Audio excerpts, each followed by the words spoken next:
Hi, ഇന്ന് നമ്മൾ തയ്യാറാക്കുന്നത് ഈന്തപ്പഴം കൊണ്ടിട്ടുള്ളൊരു പായസമാണേ. അപ്പോൾ അതെങ്ങനെയാണ് തയ്യാറാക്കുന്നത് നമുക്ക് നോക്കാം. ഈന്തപ്പഴം പായസത്തിന് വേണ്ടിയിട്ട് ഇത്ര ഈന്തപ്പഴം എടുത്ത് വെച്ചിട്ടുണ്ട്. പിന്നെ ഒരു ഏത്തപ്പഴം, കുറച്ച് തേങ്ങാക്കൊത്ത്, കുറച്ച് നട്ട്സ്, മുന്തിരി. ഇനി ഈന്തപ്പഴം ആദ്യം നമുക്കൊന്ന് വേവിച്ചെടുക്കണേ. അതിനായിട്ട് ഒരു പാത്രത്തിലേക്ക് ഈന്തപ്പഴം ഇട്ട് കൊടുക്കാം. 1/4 ഗ്ലാസ് വെള്ളം ഒഴിച്ചു കൊടുക്കാം.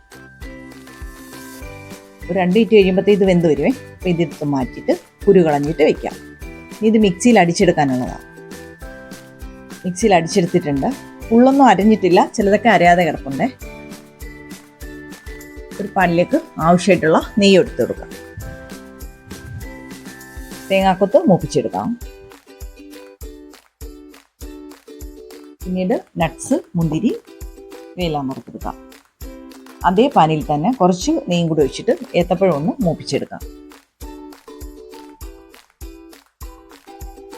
പിന്നീട് കുറച്ച് നെയ്യും കൂടി ഒഴിച്ചിട്ട് ആ അരച്ചു വെച്ചിരിക്കുന്ന ഈന്തപ്പഴം ഒരു 2 മിനിറ്റ് ഒന്ന് വഴറ്റിയെടുക്കാം. വഴണ്ടൊക്കെ വന്നിട്ടുണ്ട്. നമുക്ക് തേങ്ങയുടെ 2ാം പാല് ചേർത്ത് കൊടുക്കാം. ഈന്തപ്പഴത്തിന് കളറില്ലാത്തതുകൊണ്ടിട്ടാണ് ഇങ്ങനെ ഈ കളറിലിരിക്കുന്നത്. ഇതിലേക്ക് നമുക്ക് ആദ്യമേ ഞാൻ വേവിച്ച് വെച്ചിരിക്കുന്ന 2 സ്പൂൺ ചവ്വേരി കൂടിയിട്ട് ചേർത്ത് കൊടുക്കാം.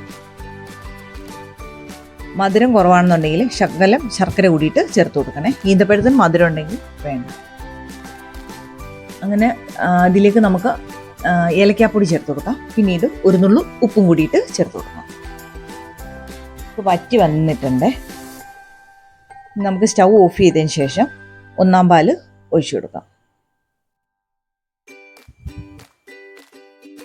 1ാം പാൽ ഒഴിച്ചപ്പോൾ നമ്മൾ സ്റ്റൗ ഓഫ് ചെയ്ത് വെച്ചേക്കും കേട്ടോ. ഇനി മറ്റൊരു സെർവിങ് ഡിഷിലേക്ക് മാറ്റിയിട്ട് മൂപ്പിച്ച് വെച്ചിരിക്കുന്ന ഏത്തപ്പഴം, അതുപോലെ തേങ്ങാക്കൊത്ത്, മുന്തിരി, നട്ട്സ് ഇവയെല്ലാം കൂടിയിട്ട് ചേർത്ത് കൊടുക്കണം.